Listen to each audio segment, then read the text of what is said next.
Hello everyone, welcome to School Plus EVS Pedagogy or Social Science रे Pedagogy रे नया series को मैं आपण मानक स्वागत करूची जोथरे कि आमे माने प्रतिदिन 15 टी लेखाएं क्वेश्चन जोटा कि हमर पूर्व सब एग्जाम रे पढ़ी सारिची से सब क्वेश्चन को आमे माने डिस्कशन करबा जोटा कि आपण मानकर आगामी ओटीईटी जेटी जोटा कि हमर एटी के आसीबो रेगुलर हे कि असिस्टेंट टीचर हे कि आसीबो एवं ता सहित आरएसटी बीईडी सीटीईटी ओके एवं ता सहित ओएसटीईटी आ स्पेशल ओटीईटी हमर जहा ओडिसा रे आपण माने जहा भी एग्जाम दियंतु ना काहेकि सबु माने जो हमर टीचर एग्जाम हला टीचिंग एग्जाम जहा भी किसी एग्जाम दियंतु ना काहेकि सबु एग्जाम पे आपण मानकर एही हमर ईवीएस पेडागोजी एवं ता सहित सोशल साइंस पेडागोजी लास्ट आपण मानक पे बिना डाउट रे करंतु काहेन हेल्पफुल हबो एवं ता सहित आपण माने वीडियो को लाइक कर देबे चैनल को नुआ थिले सब्सक्राइब करके ऑल नोटिफिकेशन ऊपर क्लिक करिवे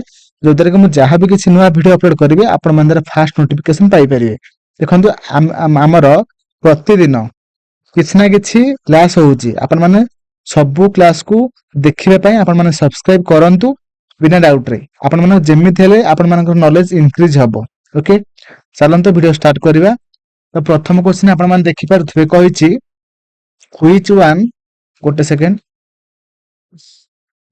कहिछि which one of the following should not be the objective of teaching EVS at primary level as per NCF 2005 हैला माने से कहिछि कि एनसीएफ 2005 अनुसार प्राथमिक स्तर रे ईवीएस पढाइबार उद्देश्य भाबे निम्नलिखित मध्यनु केउटी हेबा उचित नुहे हैला तो फर्स्ट ऑप्शन अछि to nurture the curiosity and creativity not पचाछि आपण माने देखि दियंदु आगे फर्स्ट मार्क कर दउछि फर्स्ट कहिछि option to nurture the curiosity and creativity of the child particularly in relation to the natural environment माने से कहिछि प्राकृतिक परिवेश ओटे सेकंड हां कहिछि प्राकृतिक परिवेश सहित संपर्कित भाबे शिशुंकर उत्सुकता और सृजनशीलता को प्रोत्साहन करबा हां करबा काहे ना हमर पिल्ला मानकर क्यूरियोसिटी एवं क्रिएटिविटी मेन ता सेटा केमिति डेवलप हबो हम ता ऊपर अधिक ध्यान देबा दरकार ठीक अछि एटा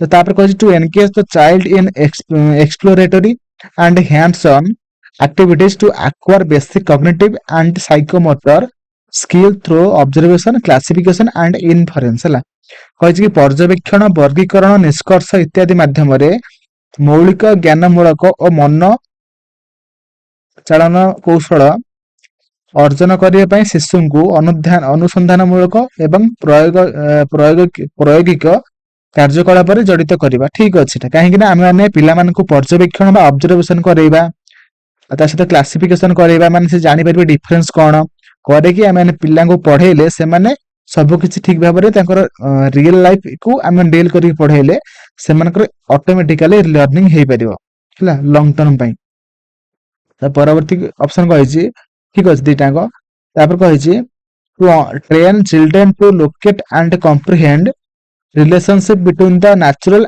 सोशल एंड कल्चरल एनवायरनमेंट हैला हां हम माने पिला मन का natural social and cultural environment को डील करके माने पढेबा माने एग्जांपल भाबरे माने नै कि हम पढेबा जोदर कि पिला मन का ठीक भाबरे से माने तांकर शिक्षण होय परिबो हैला ओडे कहिले प्राकृतिक सामाजिक और सांस्कृतिक परिवेश मध्य संपर्क को चिन्हट करबा बुझिबा पई शिशु मानन को प्रशिक्षण देबा ठीक अछि तापर कहि देखंदु क्वांटिटेटिव का बने नेगेटिव क्वालिटेटिव थिले हे दांदा to develop precise quantitative skill among children through understanding of environmental issue ढाबो नाही काइना परिवेशीय समस्या गुडी को बुझिबा माध्यम रे शिशु मानक मध्य सठिक परिमाणात्मक कौशल विकास करबा ना क्वांटिटेटिव हबो नाही क्वालिटेटिव हैला सेति पे हमरा ऑप्शन जे नॉट पछथिला ना एटा भूल अछि सेति पे हमरा ऑप्शन डी हे जिवो सठिक आंसर ओके परवर्ती में क्वेश्चन बुझिबा तो मोर आशा आपण माने सब क्वेश्चन को ठीक भाबे सब ऑप्शन को ठीक भाबे बुझि पारथिबे तो परवर्ती क्वेश्चन कहिछि ईवीएस फॉर क्लास 3 टू भी हला माने तृतीय रु पंचम is a subject area which integrates हला हमर क्लास 3 रु 4 5 जाए हमर माने ईवीएस जो हमर बही अछि से जो ईवीएस जो सब्जेक्ट रे हमर को टॉपिक ऊपर अछि माने इंटीग्रेट है कि कहा को टॉपिक अछि तो ऑप्शन अछि କହିଛି କି ଆମର the concept and issue of science ବିଜ୍ଞାନ ଅପସନ ଏଟା କଣ ନାହିଁ ଛାଡ଼ନ୍ତୁ ତାପରେ କହିଛି the concept and issue of science social studies and environmental education ଏଟା କହିଛି ବିଜ୍ଞାନ ସାମାଜିକ ଅଧ୍ୟୟନ ଏବଂ ପରିବେଶ ଶିକ୍ଷାର ଧାରଣା ଏବଂ ବିଷୟ ଗୁଡିକ ସମ୍ପର୍କରେ ଲେଖା ହେଇକି ଅଛି ତାପରେ କହିଛି the concept and issue of social science and science କହିଛି କି ସାମାଜିକ ବିଜ୍ଞାନ ଏବଂ ବିଜ୍ଞାନର ଧାରଣା ଏବଂ ବିଷୟ ଗୁଡିକ ସମ୍ପର୍କରେ ଲେଖା ହେଇଛି ନା କହିଛି the concept and issue of science and environmental education ଯୋଉଟା କହିଛି ବିଜ୍ଞାନ ଏବଂ ପରିବେଶ ଶିକ୍ଷାର ଧାରଣା ଏବଂ ବିଷୟ ଗୁଡିକ ଦେଖନ୍ତୁ ଆମର ଯୋଉ କ୍ଲାସ 3 ରୁ କ୍ଲାସ 5 ପର୍ଯ୍ୟନ୍ତ ଆମର ଇଭିଏସ ରେ କଣ ମାନେ ହେଇକି ମାନେ ଇଣ୍ଟିଗ୍ରେଟ ହେଇକି ଅଛି ନା ଆମର ବିଜ୍ଞାନ ଅଛି ସାମାଜିକ ଅଧ୍ୟୟନ ସମ୍ପର୍କରେ ଅଛି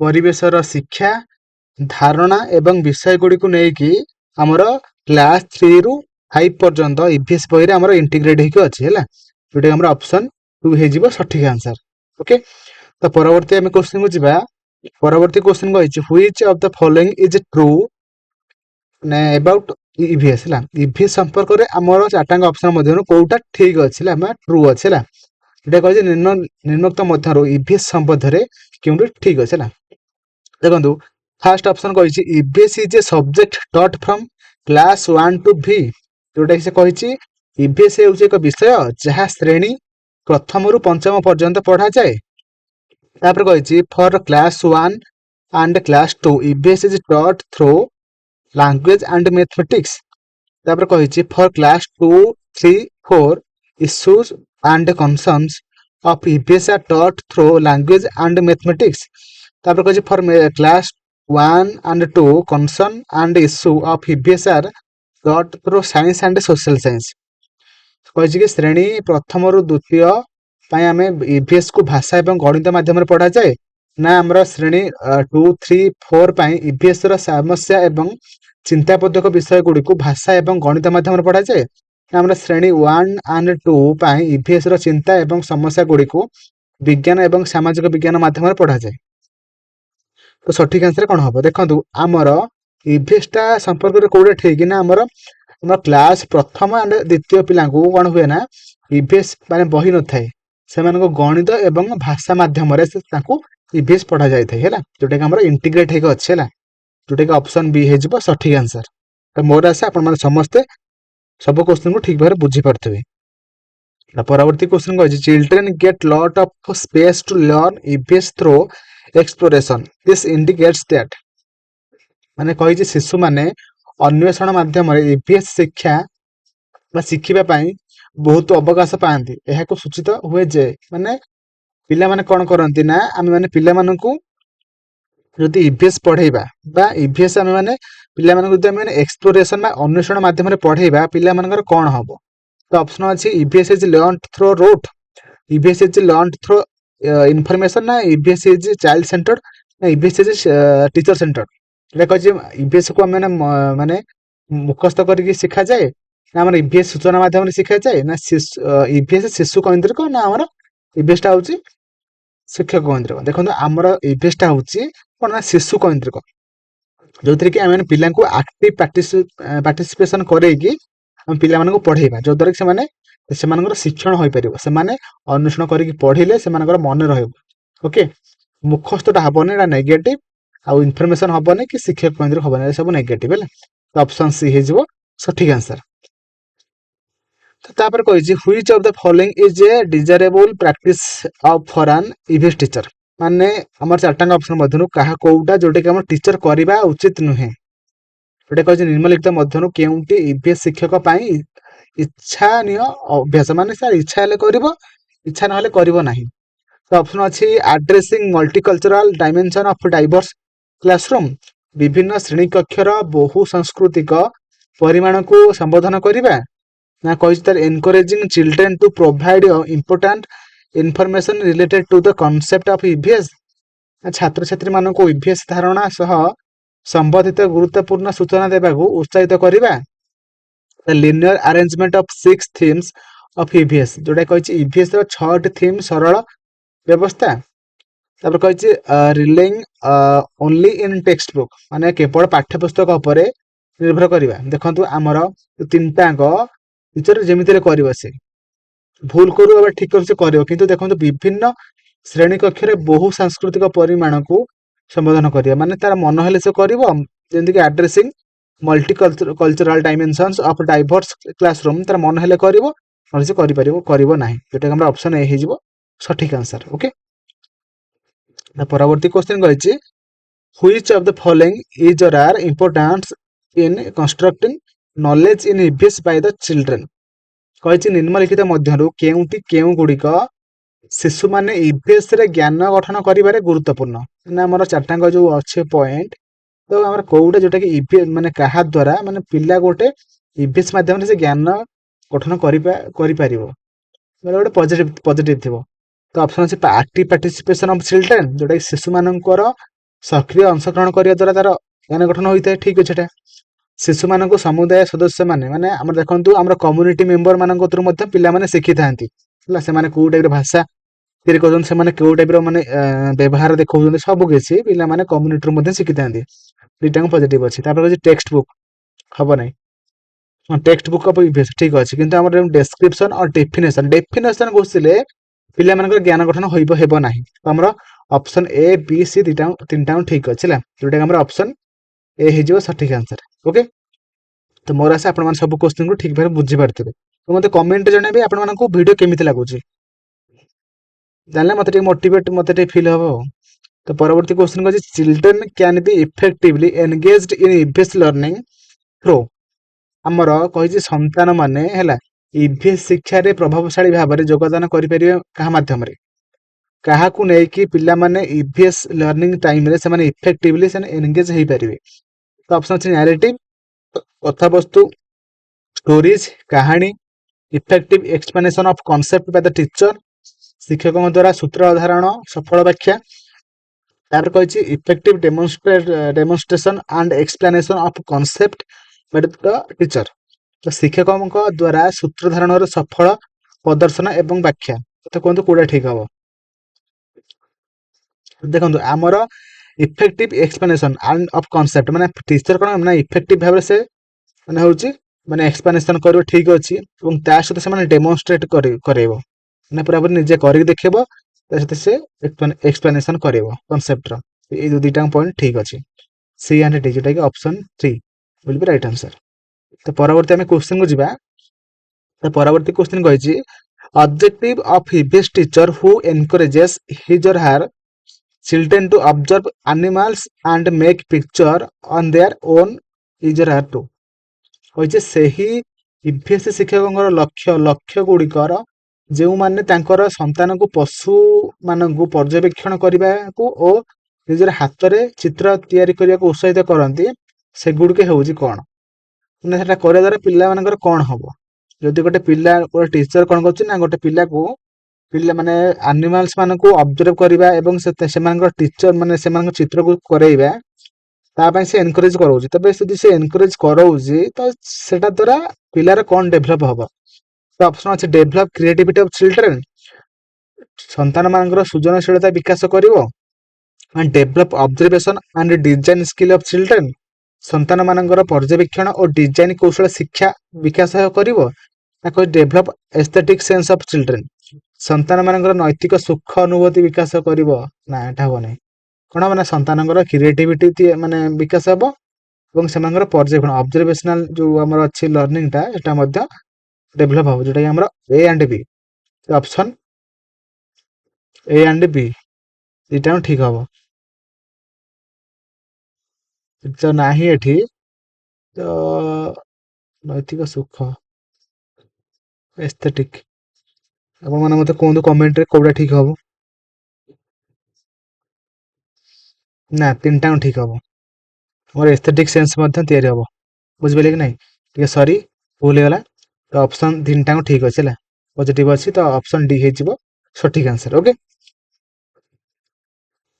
ତ ପରବର୍ତ୍ତୀ क्वेश्चन କହିଛି in EVS learning of craft and arts while working in groups is encouraged because, ମାନେ କହିଛି କି ଗୋଷ୍ଠୀରେ କାର୍ଯ୍ୟ କରିବା ସମୟରେ କୌଶଳ ଏବଂ କଳା ଶିକ୍ଷାରେ ଇଭିଏସ୍ ଶିକ୍ଷାକୁ ପ୍ରୋତ୍ସାହିତ କରାଯାଏ। କାରଣ ଦେଖନ୍ତୁ ଆମେ ଯଦି ଇଭିଏସ୍ ପଢେଇବା ଟାଇମରେ ଆମେ ଯଦି ଆମର କଣ କରିବା ନା ଆମର ଯୋଉ କୌଶଳ ଏବଂ କଳା ତା ଉପରେ ଯଦି ଆମେ ମାନେ ଅଧିକ ଫୋକସ କରିବା ତେବେ ଆମର କଣ ମାନେ ଭଲ ହବ।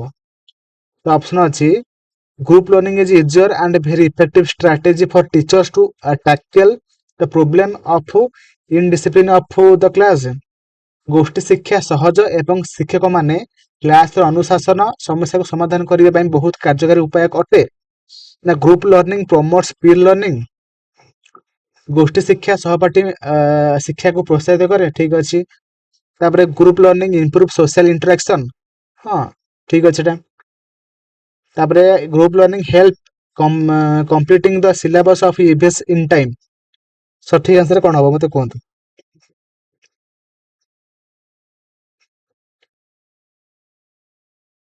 ଆମର ଏଠି ସଠିକ ଆନ୍ସର ହେଇଯିବ ଅପସନ ଯୋଉଟା କି 3 ନମ୍ବରଟା ବି ଆଣ୍ଡ ସି, ଯୋଉଟା କି ଆମର ଗ୍ରୁପ ଲର୍ନିଂ ବା ଆମର ଯଦି ଆମେ ମାନେ ପିଲାଙ୍କୁ ଗ୍ରୁପରେ ପଢେଇବା ବା ଗ୍ରୁପରେ କାମ କରାଇବା ତେବେ ସେମାନଙ୍କର ପିୟର ଲର୍ନିଂ ଟା ପ୍ରମୋଟ ହବ ଏବଂ ତା ସହିତ ସୋସିଆଲ ଇଣ୍ଟରାକ୍ସନ ମଧ୍ୟ ଇମ୍ପ୍ରୁଭ ହବ ହେଲା। ଏଟା ଆମର ଅପସନ 3 ନମ୍ବରଟା ଠିକ ଅଛି ହେଲା। ତ ପରବର୍ତ୍ତୀ କ୍ୱେଶ୍ଚନ କହିଛି which of the following is or are the most effective resource for EVS learning। ନିମ୍ନଲିଖିତ ମଧ୍ୟରୁ କେଉଁମାନେ ବା ଇଭିଏସ୍ ଶିକ୍ଷା ପାଇଁ ସବୁଠାରୁ ପ୍ରଭାବଶାଳୀ ସାଧନ ଅଟେ।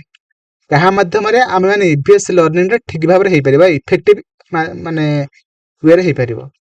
ତ ଅପସନ ଅଛି ପରିବାର ସଦସ୍ୟ ମାନଙ୍କ ଦ୍ୱାରା, ଫ୍ୟାମିଲି ମେମ୍ବର୍ସ ମାନଙ୍କ ଦ୍ୱାରା, ନା ମେମ୍ବର ଅଫ କମ୍ୟୁନିଟି ମାଧ୍ୟମ ମାନଙ୍କ ଦ୍ୱାରା, ନ୍ୟୁଜ ପେପର, କ୍ଲାସରୁମ, ସମ୍ବାଦପତ୍ର, କକ୍ଷା କ୍ରମ, ନା ସମୁଦାୟର ସଦସ୍ୟ ମାନେ। କୁହନ୍ତୁ ମତେ। ଯୋଉଟା ସଠିକ ଆନ୍ସର ହେଇଯିବ କଣ ନା ଆମର ଅପସନ 3 ନମ୍ବରଟା ହେଲା ଏ ବି ସି। ଆମର ପରିବାର ସଦସ୍ୟ ମାନଙ୍କ ଦ୍ୱାରା, ଆଉ ଆମର କମ୍ୟୁନିଟିର ମେମ୍ବର ମାନଙ୍କ ଦ୍ୱାରା ଏବଂ ନ୍ୟୁଜ ପେପର ମାଧ୍ୟମରେ, ତିନିଟାଙ୍କ ଦ୍ୱାରା ଆମର ଇଭିଏସ୍ ଲର୍ନିଂ ଟା ମୋଷ୍ଟ ଇଫେକ୍ଟିଭ ହେଇପାରିବ ହେଲା। ତ ପରବର୍ତ୍ତୀ ଆମେ କ୍ୱେଶ୍ଚନ କୁ ଯିବା। ପରବର୍ତ୍ତୀ କ୍ୱେଶ୍ଚନ କହିଛି which of the following principle of learning is followed in EVS। ଆମର EVS ରେ ଯେତେବେଳେ ଆମେ ପଢେଇଥାନ୍ତି କୋଉ ପ୍ରିନ୍ସିପଲ ଟା ସବୁଠାରୁ ବେଷ୍ଟ ହେଲା, ବା ଆମେ କାହାକୁ ଫଲୋ କରିଥାନ୍ତି କୋଉ ପ୍ରିନ୍ସିପଲ। ଅପସନ ଅଛି ଗ୍ଲୋବାଲ ଟୁ ଲୋକାଲ, ଯୋଉଟା ଗ୍ଲୋବାଲ ଠାରୁ local, unknown to known, abstract to concrete, ନା ନୋନ ଟୁ ଅନନୋନ। ଦେଖନ୍ତୁ ଆମେ ମାନେ ସବୁ ମାନେ ଗ୍ଲୋବାଲ ଟୁ ଲୋକାଲ ହବନି, local to global, known to unknown, ଆଉ ହେଲା କଂକ୍ରିଟ ରୁ ଆବଷ୍ଟ୍ରାକ୍ଟ। ଉଲ୍ଟା ସବୁ ତିନିଟାଙ୍କ ଅପସନ ଉଲ୍ଟା ହେଇକି ଅଛି। କିନ୍ତୁ ଆମର କଣ ହବ ନା ଜଣାରୁ ଅଜଣା, ମାନେ ଆମେ ଯାହା ଜାଣିଥିବା ସେଇଠୁ ପଢାଟା ଷ୍ଟାର୍ଟ କରିବା, ଯୋଉଟା ଆମେ ଜାଣିନଥିବା ସେଠି ଯାଇକି ଏଣ୍ଡ କରିବା ହେଲା। ବୁଝିପାରିଲେ କି ନା? ଆପଣ ମାନେ ଯାହା ବି ଜାଣିଛନ୍ତି, ପିଲାମାନେ ଯାହା ବି ଜାଣିଛନ୍ତି ତାକୁ ନେଇକି ଆମେ ଏକ୍ସାମ୍ପଲ ଦବା ହେଲା, ସେମାନେ ବୁଝିପାରିବେ। ସେଇଟା ଦେଇକା ସେମାନେ ଅଜଣା ଯାହା ବି ସେମାନେ ଜାଣିନଥିବେ ତାକୁ ଆମେ ପଢେଇବା, ଆସ୍ତେ ଆସ୍ତେ କରି ସେମାନେ ଠିକ ଭାବରେ ପଢିପାରିବେ। ପରବର୍ତ୍ତୀ କ୍ୱେଶ୍ଚନ କୁ ଯିବା। which of the following is not a tool for formative assessment of learning EVS। ଆମର ନିମ୍ନଲିଖିତ ମଧ୍ୟରୁ କେଉଁଟି EVS ରେ ଶିକ୍ଷାର ଫର୍ମେଟିଭ ମୂଲ୍ୟାୟନ ପାଇଁ ଏକ ଟୁଲ ନୁହେଁ କୋଉଟା। ଅପସନ ଅଛି ପୋର୍ଟଫୋଲିଓ, ରେଟିଂ ସ୍କେଲ, ଆନେକ୍ଡୋଟାଲ ରେକର୍ଡ, ନା ଆନୁଆଲ ଆଚିଭମେଣ୍ଟ ଟେଷ୍ଟ। କୋଉଟା ହବ? ଦେଖନ୍ତୁ ଆମର ଅପସନ ଡି ଯୋଉଟା କି ବାର୍ଷିକ ସାଧନ ପରୀକ୍ଷା ବା ଆନୁଆଲ ଆଚିଭମେଣ୍ଟ ଟେଷ୍ଟ, ଯୋଉଟା କି ଆମର ଗୋଟେ ଟୁଲ ନୁହଁ। ପୋର୍ଟଫୋଲିଓ ହେଲା, ରେଟିଂ ସ୍କେଲ ହେଲା, ଆନେକ୍ଡୋଟାଲ ରେକର୍ଡ ହେଲା, ସେରା ସବୁ ଆମର ଗୋଟେ ଟୁଲ। ତାହାର ନା ଆମର ଫର୍ମେଟିଭ ଆସେସମେଣ୍ଟ ଅଫ ଲର୍ନିଂ EVS ର ହେଲା। ପୋର୍ଟଫୋଲିଓ ମାନେ କଣ ନା ପିଲାର ଯାହା ବି ଗୀତ ଭଲ ହଉଛି, କବିତା ଭଲ ହଉଛି, ଚିତ୍ର ଭଲ ହଉଛି, ସେଟା ସେ ଯଦି ଆମେ ଆଣିକି ସେ କରିକି ଦବ, ଆମେ ତାକୁ ଗୋଟେ ବୋର୍ଡରେ ମାରିଥାନ୍ତି, ସେଟା ହଉଛି ପୋର୍ଟଫୋଲିଓ। ଆଉ ରେଟିଂ ସ୍କେଲ ସେ କାମଟା କେତେ ଭଲରେ କରିଛି ସେଟା ଆମେ ରେଟିଂ ଦେଇଥାନ୍ତି ହେଲା, ଷ୍ଟାର ଭାବରେ। ଆନେକ୍ଡୋଟାଲ ରେକର୍ଡ ମାନେ କଣ, ଘଟଣାବଳୀର ସବୁ ସାରଣୀ ହେଲା, ଯାହା ବି ସବୁ ସେ କୋଉ ବର୍ଷରେ କୋଉ ମାସରେ କଣ ସବୁ କରିଛି ସେଟା ଆମେ ମାନେ ଏଥିରେ ଲେଖିଥାନ୍ତି। ପରବର୍ତ୍ତୀ କ୍ୱେଶ୍ଚନ କହିଛି which of the following should be avoided while assessing children in EVS। ଆମେ ମାନେ ଯେତେବେଳେ ପିଲାମାନଙ୍କୁ ଆସେସ କରେଇବା ଆମେ କାହାକୁ ଆଭଏଡ କରିବା? EVS ରେ ଶିଶୁମାନଙ୍କ ମୂଲ୍ୟାୟନ କରିବା ସମୟରେ ନିମ୍ନଲିଖିତ କେଉଁଟାକୁ ଆମେ ଏଡାଇବା ଉଚିତ। ଅପସନ ଶିଶୁମାନଙ୍କ ଦ୍ୱାରା ଦିଆଯାଇଥିବା ଉତ୍ତରକୁ ସଠିକ କି ଭୁଲ ନିର୍ଣ୍ଣୟ କରିବା, ଜଜିଂ ଦ answer given by children in term of right or wrong, ତାପରେ discuss what we have learned, class given at the end of the each chapter EVS textbook class V। ତାପରେ କହିଛି use indicator of assessment, ନା କ୍ୱାଲିଟେଟିଭ assessment of children's learning, ମୂଲ୍ୟାଙ୍କନ ପାଇଁ ସୂଚକ ଉପଯୋଗ କରିବା ନା ଶିଶୁମାନଙ୍କ ଶିକ୍ଷାର ଗୁଣାତ୍ମକ ମୂଲ୍ୟାଙ୍କନ। ଦେଖନ୍ତୁ ଆମେ ମାନେ ହେଲା ପିଲାଟା ଗୋଟେ ଚାପ୍ଟର ପରେ କଣ ପଢିଲା, କଣ ଶିଖିଲା, କଣ ନ ଶିଖିଲା ସେଟା ଆମେ ଜାଣିବା ନିହାତି ଦରକାର, ଡିସ୍କସ କରିବା। ଆଉ ଆସେସମେଣ୍ଟ ଗୋଟେ ଇଣ୍ଡିକେଟର ଆମେ ମାନେ ଚୁଜ କରିବା, ୟୁଜ କରିବା, ଠିକ ଅଛି। ଆଉ ପିଲାମାନଙ୍କର ଯୋଉ ଲର୍ଣ୍ଣିଂ ଟା ହେଲା କ୍ୱାଲିଟେଟିଭ ଆସେସମେଣ୍ଟ କରାଇବା, କିନ୍ତୁ ଦେଖନ୍ତୁ ଆମର ଜଜ କରିବା ନାହିଁ। ପିଲାମାନଙ୍କର ଠିକ ହେଲା ଭୁଲ ହେଲା, କାହିଁ ଭୁଲ ହେଲା ସେଟା ଆମେ କରିବା ନାହିଁ, ବୁଝିପାରିଲେ କି ନାହିଁ? ଏଟା କରିପାରିବା ନାହିଁ, ନେଗେଟିଭ ହେଲା। ସେଥିପାଇଁ ଯେହେତୁ ଏଠି ଆମେ ଆଭଏଡ କହିଥିଲା, ଏଠି ଆମର ଅପସନ ଏଇଟା ହେଇଯିବ ସଠିକ ଆନ୍ସର। ଓକେ, ସେ ପରବର୍ତ୍ତୀ କ୍ୱେଶ୍ଚନ କୁ ଯିବା। ପରବର୍ତ୍ତୀ କ୍ୱେଶ୍ଚନ କହିଛି, a teacher of class B conduct an activity in which she asks her children to drop some sugar on the ground and ask them to wait until the ants come there. Children can given meaningful learning from this activity if teacher। କହିଛି ପ୍ରଥମ ବର୍ଗର ଶିକ୍ଷକ ଶିକ୍ଷିକା ଏକ କାର୍ଯ୍ୟକ୍ରମ ଚଲାନ୍ତି ପ୍ରଥମ ଶ୍ରେଣୀରେ, ଯୋଉଟା କି କଣ ହୁଏ ନା ଯାହାର ସେ ତାଙ୍କର ଛାତ୍ରଛାତ୍ରୀ ମାନଙ୍କୁ ମାଟିରେ କିଛି ମାନେ ଚିନି ପକେଇକି କଣ କରନ୍ତି ନା କୁହନ୍ତି ଟିକେ ସମୟ ୱେଟ୍ କର। ୱେଟ୍ କଲା ପରେ ସେଠିକି ଯେ ପର୍ଯ୍ୟନ୍ତ ମାନେ ପିମ୍ପୁଡି ଆସେ ନାହିଁ, ପିମ୍ପୁଡି କାହିଁକି ଆସିଲା, କଣ ପାଇଁ ଆସିଲା, ତାର କାମ କଣ, ସେଟା ସବୁ ମାନେ ପିଲା ଏଇଟା ଯଦି ଆମେ କରେଇବା ପିଲାମାନଙ୍କର କଣ ମାନେ ଲାଭ ହବ ବା କଣ ଡେଭଲପ ହବ।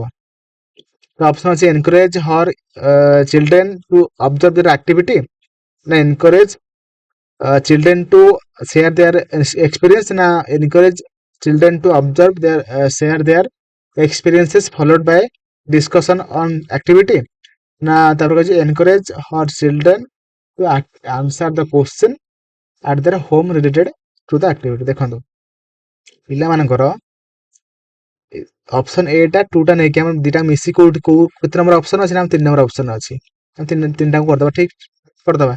କାହିଁକି ନା ଏଠି ଅବଜର୍ଭ ବିଷୟରେ କହିଲା, ଏଠି ଆମର ଏକ୍ସପିରିଏନ୍ସ ସମ୍ପର୍କରେ କହିଲା, ତ ଦିଟାଙ୍କ ଆମର ଅପସନ ସି ରେ ଅଛି, ବୁଝିପାରିଲେ କି ନାହିଁ? ସେଥିପାଇଁ କାହିଁକି ନା ପିଲାମାନଙ୍କୁ ଆମେ ମାନେ ଠିକରେ ଅବଜର୍ଭ କରାଇବା, ଯୋଉଦ୍ୱାରା କି ସେମାନଙ୍କର ଅବଜରଭେସନାଲ ଲର୍ଣ୍ଣିଂ ବା ଅବଜରଭେସନାଲ ଯୋଉ ଆମର ଏକ୍ସପିରିଏନ୍ସ ଟା ସେ କଣ ହବ ନା ଇମ୍ପ୍ରୁଭ ହବ, ଡେଭଲପ ହବ। ସେମାନେ କେମିତି ଅବଜର୍ଭ କରିବା ଉଚିତ, କେମିତି ନ କରିବା ଉଚିତ, ସବୁ ସେମାନେ ଜାଣିପାରିବେ ହେଲା। ତାପରେ ଯଦି ସେମାନେ ଠିକରେ ଅବଜର୍ଭ କଲେ ଅଟୋମେଟିକାଲି ସେମାନଙ୍କର ଏକ୍ସପିରିଏନ୍ସ ମଧ୍ୟ ବଢିବ ହେଲା, ଯୋଉଟା କି ଅପସନ 3 ଟା ହେଇଯିବ ସଠିକ ଆନ୍ସର ହେଲା। ତାଙ୍କର ଛାତ୍ରଛାତ୍ରୀଙ୍କୁ ଅବଲୋକନ କରିବା, ଅନୁଭବ ଅଂଶୀଦାର କରିବା ସହ କାର୍ଯ୍ୟକ୍ରମ ଉପରେ ଆଲୋଚନା କରିବାକୁ ପ୍ରୋତ୍ସାହନ କରନ୍ତି। ତ option C will be right answer। Okay.